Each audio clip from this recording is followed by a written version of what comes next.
Hello everyone, welcome to the Jackson County Public Library's YouTube page. My name is Savanna and I am a librarian's assistant here at our Ripley branch.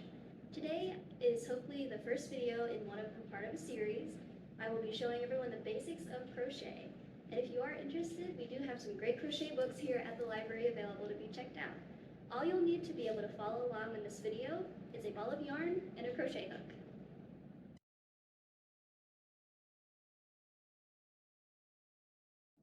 In this video, I'm going to be showing everyone how to do a starting slip knot, the foundational chain, and a single crochet stitch.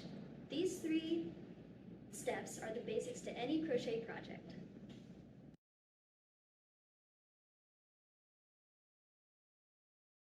So to start any crochet project, you'll have to learn how to make a slip knot. So you'll take your strand of yarn, and you'll want to take 2 fingers and make a loop.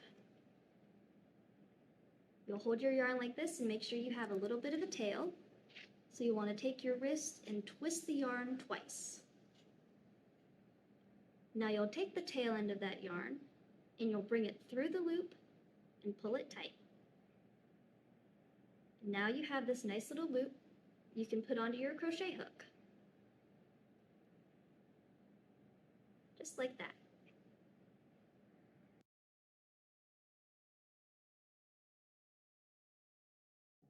So now that you have the starting slip knot, I'll show you how to properly hold your crochet hook in your yarn.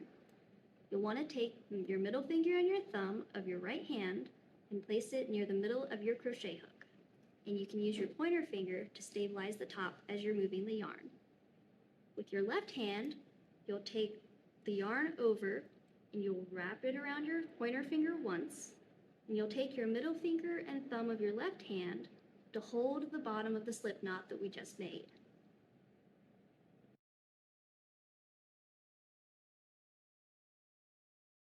So now that you know how to properly hold your crochet hook and yarn, I'll be showing you how to do a foundation chain. The foundation chain is the basic part of any crochet project. What you'll do for the foundation chain is what's called a yarn over. You'll take your crochet hook and go underneath of the yarn, and you'll hook and twist, and then pull it through the loop. For this demonstration, we'll be doing a foundation chain of 10. So you'll just repeat that process, bring your crochet hook under, and pull it through the loop.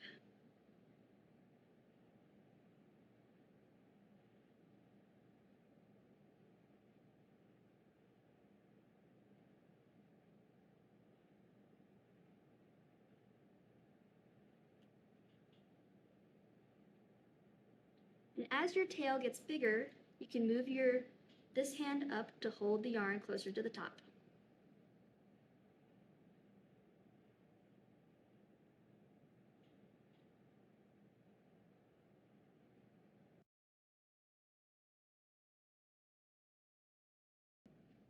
Now that you have your foundation chain, you can start with one of the most basic crochet stitches, the single crochet stitch. When crocheting in rows like this, you will want to make sure to make a turning chain, which is just making one additional chain at the end of your row. Now you can start down the row with a single crochet stitch. To do this stitch, you will simply take your crochet hook, put it through the last chain that you made, yarn over, pull it through the first loop, then you'll want to yarn over one more time, and then pull it through both loops on your hook. You'll repeat this process all the way down the foundation chain until you get to the end. So once again, for that single crochet stitch, you'll go through the next loop on your foundation chain, just like that.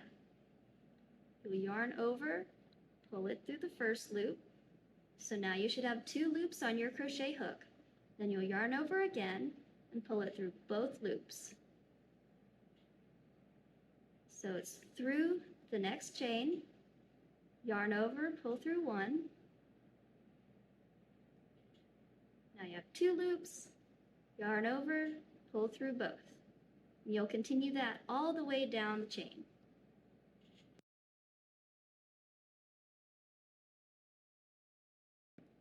So once you get to the end of that row, you can start a new one. Now the way to do that with single crochet is you will again need to do a turning chain. You'll just do one simple yarn over and pull through, and this chain right here is your turning chain. Now you can turn your work and crochet down along the row again. And once again, that single crochet, now that you have this row of single crochet stitches, you'll want to go through this part right here in the yarn over, pull through, and through both hoops. The single crochet stitch does look different from the foundation chain because it's a different type of crochet stitch.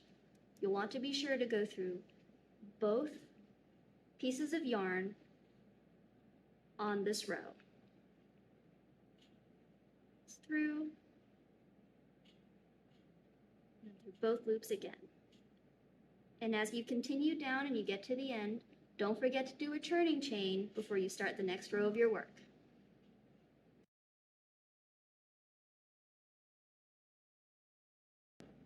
So now I'm at the end of the second row and I'm going to be showing you how to fasten off your piece.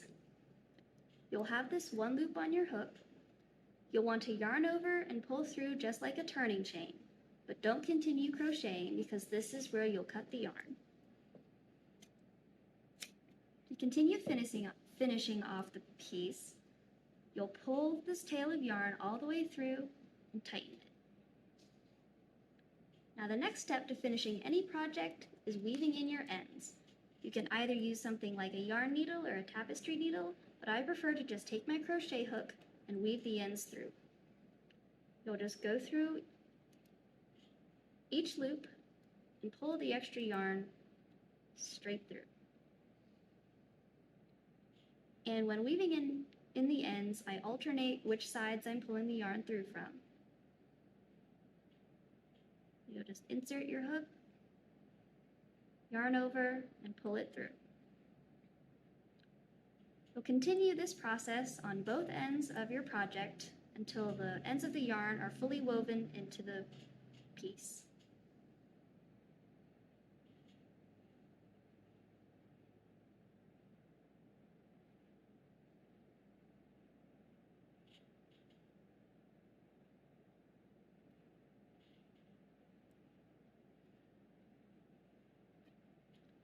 If you have a small piece at the end like this, you can just trim it off.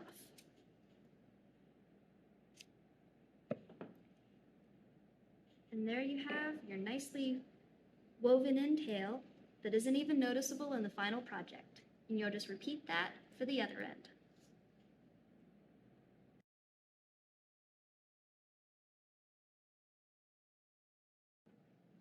So now that you've learned these three basic elements of crocheting, I'll share with you some tips and tricks that many beginners find to make it easier to start their first project.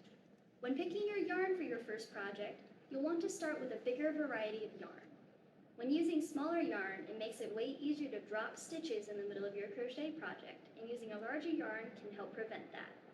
Also, it is very important to watch the size of your crochet hook. On every yarn label, there will be a section that tells you the type of yarn and the hook size recommended. If the hook size is either too small or too big for your yarn, it can also cause dropping stitches, and using the right size of crochet hook can help prevent that. Now, some simple, easy projects that you can use using the stitches you've learned today are things such as headbands, scarves, or even a simple blanket. The single crochet stitch is very versatile and can be used in almost every crochet project. Now, I hope you've enjoyed this video today, and keep an eye out for our next video, which will be talking about double crochet stitch, crocheting in the round, and making a magic circle.